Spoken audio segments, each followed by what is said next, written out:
Hello students, welcome back to my YouTube channel Smita tutorial.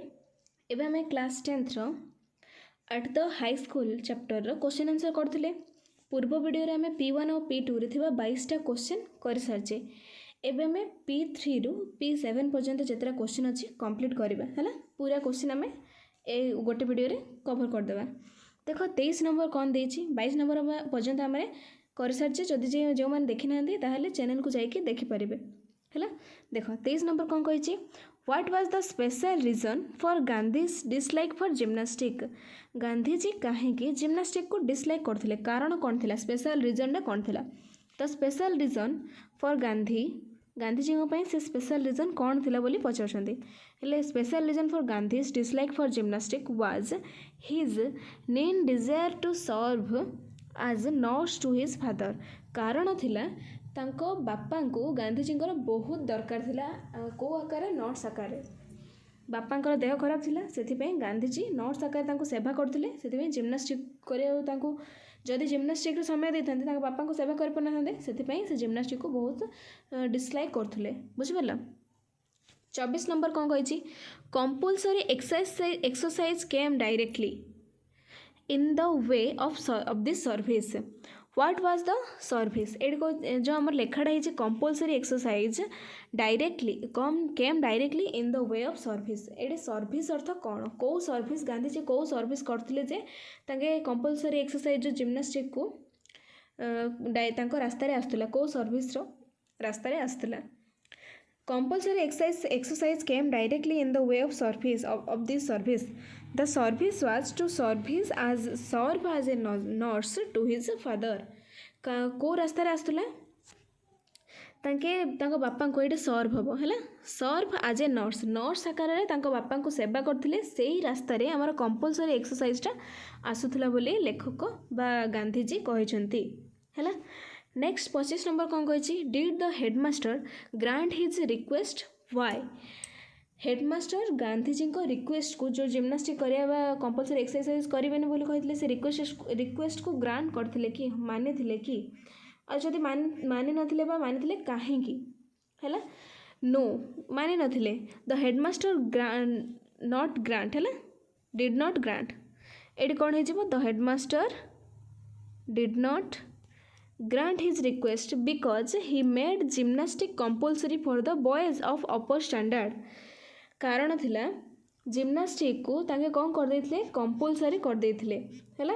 का पई compulsory का पई थिला, सब अपर क्लास अर्थ बड़ बॉय मान बालक मानक पई बाध्यतामूलक थिला एडा हैला। Gandhiji was in upper standard, Gandhiji सेते बेले मध्य कोन थिले, अपर स्टैंडर्ड रे थिले। तेणु गांधीजी को पई मध्य एडा कंपल्सरी थिला। तेणु हेडमास्टर कोन तांको रिक्वेस्ट को ग्रांट बा मानि नथिले हैला। 26 नंबर कौन कौची, why did he get to school late. कहीं से स्कूल को लेट रे पहुँचते।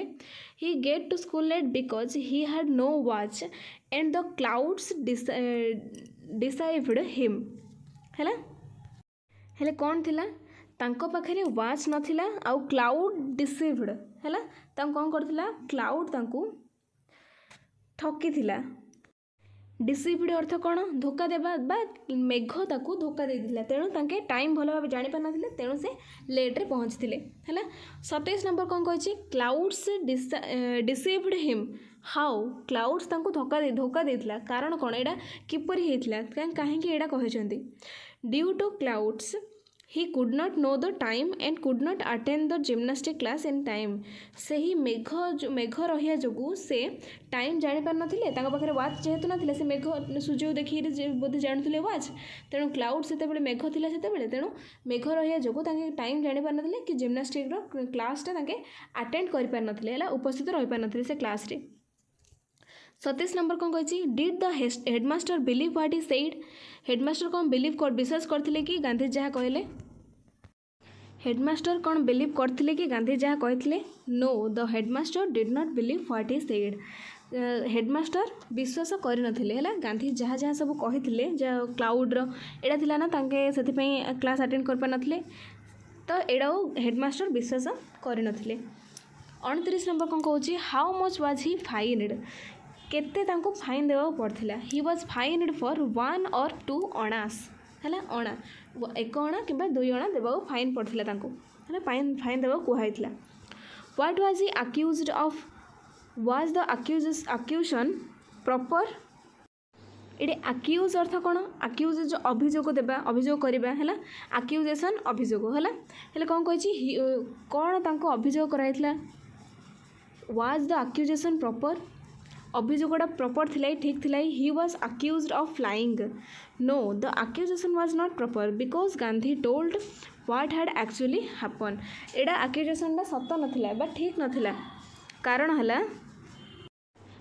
कौन थिला कारण थिला Gandhi told what had actually happen Gandhiji सतरे कौन होता से कही सारी है अभियोग जो थिला सेटा मिछ थिला ये कहते what was his accused of he was accused of lying मिछरे तांको अभियोग कराइला आ से अक्यूजेसनटा प्रॉपर नथिला कारण गांधीजी सत कथा कही सारी तथापि हेडमास्टर तांकर से कथा मानि नथिले।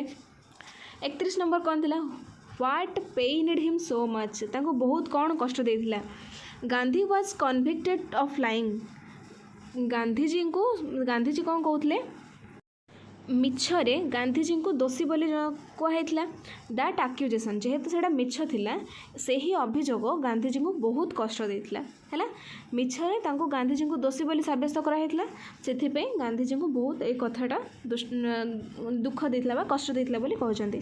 नेक्स्ट जीवा आमे कोन P4 हमर 32 नंबर कौन कह देख what lesson did he learn from it Gandhiji एठिरु कौन शिखि लेसन शिखिले बोली पचारछि है देख कौन कौथिरु गांधीजी तो भूल न करके तांको दोषी बोली साब्यस्त कराइथिले सेठु गांधीजी को लेसन शिखिले कौन शिखिले the lesson he learn from it that a man of truth must be a man of care अर्थात जो लोक सत कहूँ से लोक जत्नवान होगा पड़ो जहाँ करुच्ची ता प्रति जत्नवान होगा पड़ो। 33 नंबर कौन कह देख was he careless in school later तापर ए घटना घटिया पर गांधीजी जत्नहीन होती कि केयरलेस होती कि no he was never careless in school later ये आम देयरफॉर रहा। नेक्स्ट देख कौन कही did he really have to pay the fine से कौन सतरे फाइन पे करते कि no he did not really have to pay the fine से फाइनटा पे कर नथिले से निजे कहते आमर पाठरे।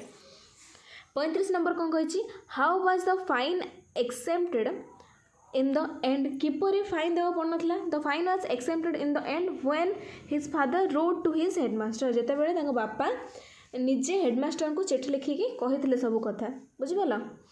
तापर P5 आमर के 36 नंबर क्वेश्चन अच्छी देख 36 नंबर कौन देछि what was the other neglect Gandhiji talked about आउ कौन गांधीजी नेग्लेक्ट करथिले बा जानिया शिखिया पई चाहि नथिले कौन the other neglect Gandhiji talked about his handwriting Gandhiji handwriting को मध्य खामख्याल नहीं है अर्थ से नेग्लेक्ट कर देते हैंडराइटिंग पाठ पढ़िया सहित हैंडराइटिंग किसी लिंक नहीं बोली भावुले नेग्लेक्ट करते। तापर नेक्स्ट क्वेश्चन देख what was his earlier notion on handwriting तापर तांकर कौन थिला तापर तांकर मनोभाव कौन थिला नोशन अर्थ मनोभाव बुझिपाल his earlier notion on handwriting was that good handwriting was not a हेले से टाइम रे तांकर जो गांधीजी हैंडराइटिंग को नेग्लेक्ट करथिले तांकर मनोभावटा कौन थिला हैंडराइटिंग को नेगिरी कौन थिला हैंडराइटिंग नेगिरी handwriting was not a good necessary part of education शिक्षार गोटे नेसेसरी पार्ट नहीं आवश्यक पार्ट नहीं आमर हैंडराइटिंग बोली भाबुथिले। 38 कौन कहूँ when and where did he realise that his notions were wrong तांकर मनोभावटा भूल बोली केबे तांके रियलाइज करथिले what made him think so आ काहे कि एमिति भाबिथिले एपरि भाबिथिले। Later in South Africa, he realized that his notions were wrong. पर साउथ आफ्रिका रे से रियलाइज अनुभव करथिले जे तांका जो मनोभावटा भूल बोली कहिथिले।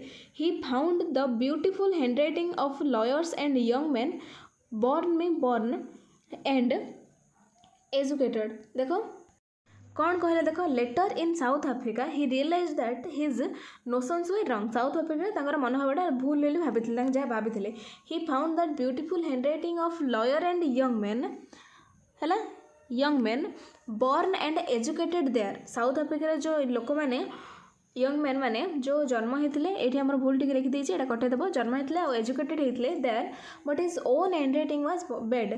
साउथ आफ्रिकार लोक मानकर हैंड रईटिंग बहुत सुंदर थिला काठू गांधीजी ठार बहुत गुण में बहुत भल थिला दैट मेड हिम थिंक सो। यह द्वारा ही गांधीजी हैंड रईटिंग को लेकिन भाव चिंतित थे भाभी से विषय। 39 देखो what were his view on hand writing.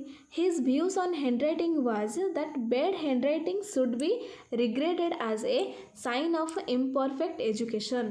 तापर तांकर व्यू चेंज है मनोभाव चेंज है कौन है जदि हैंड रईटिंग आमर भल ना एजुकेशन मध्य इनपरफेक्ट होगी अच्छी बोली साइन ऑफ एन गोटे भल बैड हैंड रईटिंग खराब हैंड रईटिंग आमर regarded as a sign of an imperfect education.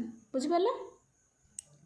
40 number कौन कह देख what was his advice to young man and women in this regard. ए रिगार्ड ए विषय युवक युवती मानक से कौन एडवाइस देते in this regard he advised young man and young women that they should be warned by his example. तांके वार्न हो जाए दरकार का एग्जांपल रो गांधीजी का एग्जांपल देखिकी तांके सुरक्षित बा आगुआ वार्निंग देदेले तांको हेले and understand that good hand writing is a necessary part of education. भल हैंड रईटिंग गोटे एजुकेशन पार्ट बोली भाव पड़ो। P6 आम 41 नंबर कौन कह देख why did Gandhi considered Sanskrit harder than geometry. Gandhiji को संस्कृत कहीं ज्योमेट्री ज्यामिति कष्ट लगी। Gandhi considered Sanskrit harder than geometry because consider करते कठिन कारण कौन because there was nothing to be memorised in geometry ज्यामिति किसी भी मन रखा ना वेयर आज जो कि आमर संस्कृत रे सबू किसी मन रख everything had to be memorised in Sanskrit. बुझिपार। तेणु गांधीजी को आमर ज्योमेट्री और संस्कृत भितर संस्कृत बहुत कष्ट लगुला है। तापर 42 नंबर है which class was Gandhi was Sanskrit introduced in 4th class रे संस्कृत पढ़ुले ताके। 43 नंबर कौन कही what did Gandhi say about the Sanskrit and Persian teacher. Gandhiji कौन कहते संस्कृत और पर्सियन टीचर विषय रे। Gandhi said that the Sanskrit teacher and was hard task maker but the Persian teacher was lenient. अर्थात संस्कृत टीचर बहुत टास्क दौले पिला टास्क दौले। तापर आसला फेयर दे ऑन गुड टर्म्स कौन कहला देख ये सी पचार जो संस्कृत और पर्सियन भितर थिला सेटा कौन भल थिला कि आम आंसर सहित बुझे कही no they were not good terms भल कथा नथिला। There was a sorts of revelry going on between Sanskrit and Persian teacher से भितर गोटे प्रतिद्वंदिता चलता दी टीचर को भितर प्रतिद्वंदिता चलता। 45 नंबर है what tempted him to sit the Persian class. ताके गांधीजी कहीं इच्छा करते पर्सियन क्लास रे बसाई the boys used to talk among themselves that Persian was very very easy and the Persian teacher was very good and considerate. हेले boys माने बालक मैंने केतेक बालक सबुदिन कथा होते पर्सियन बहुत सहज आउ पर्सियन टीचर बहुत भल थिले है। द इजीनेस जो सहज कथाटा आग्रह करथिला कोड़े पर्सियन क्लास रे बसियापाई है। How did the Sanskrit teacher feel about the Sanskrit teacher felt very unhappy about it. क्या गांधी जितेबाला पर्सियन रे बसिले संस्कृत टीचर बहुत अनहैप्पी फील करथिले। बुझिपार। तापर 47 नंबर आसला why did he think it necessary for Gandhi to study Sanskrit. Gandhi कहीं भाविले जे संस्कृत पढ़ा नेसेसरी बोली। Gandhi was the son of the Vaishnava father तांके सन थिले। He should learn the language of his own religion निज रिलीजन रो लैंग्वेज पढ़ा दरकार बोली से भाविले।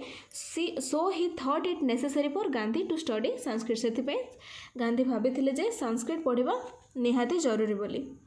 नेक्स्ट आसला P7 नंबर 48 नंबर क्वेश्चन देछि कौन देछि did he come back to Sanskrit why.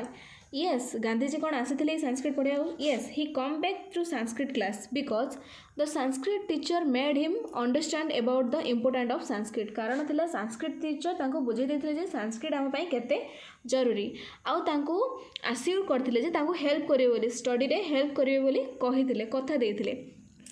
अंचाश है what put him to shame कहीं लज्जित अनुभव करते the kindness of the Sanskrit teacher put him to shame Sanskrit teacher जो दया बहुत भल भाव कही दया भाव कही जे संस्कृत क्लास को आस बोली सेटा लज्जित अनुभव करते 50 नंबर है who was a Sanskrit teacher किए थे Sanskrit teacher mister Krishna Shankar Pandya was is a Sanskrit teacher है 51 नंबर कौचे how did the study of Sanskrit help him later किपरि संस्कृत हेल्प करथिला the study of Sanskrit help him later to take interest in his स्क्यार book जो धर्मर book थिला से धर्म संबंधी बुक जरा आम संस्कृत लिखा होता तेणु संस्कृत एपरी भाव हेल्प करथिला है तापर आसला 52 नंबर कौच what feeling did Gandhi have to have for his teacher कौ प्रकार फिलिंग थिला गांधीजी टीचर को प्रति Gandhi thanked with gratitude to his teacher Gandhiji धन्यवाद जनइथिले ग्रेटिट्यूड सहित बहुत धन्यवाद जनइथिले टीचर को बुझिपार हेले आमर 52टा क्वेश्चन थिला टोटल 52टा क्वेश्चन पूरा कंप्लीट कर सारी आम नेक्स्ट वीडियो सब ग्रामर क्वेश्चंस करबा वीडियो जब पसंद आसी लाइक शेयर सब्सक्राइब करो धन्यवाद।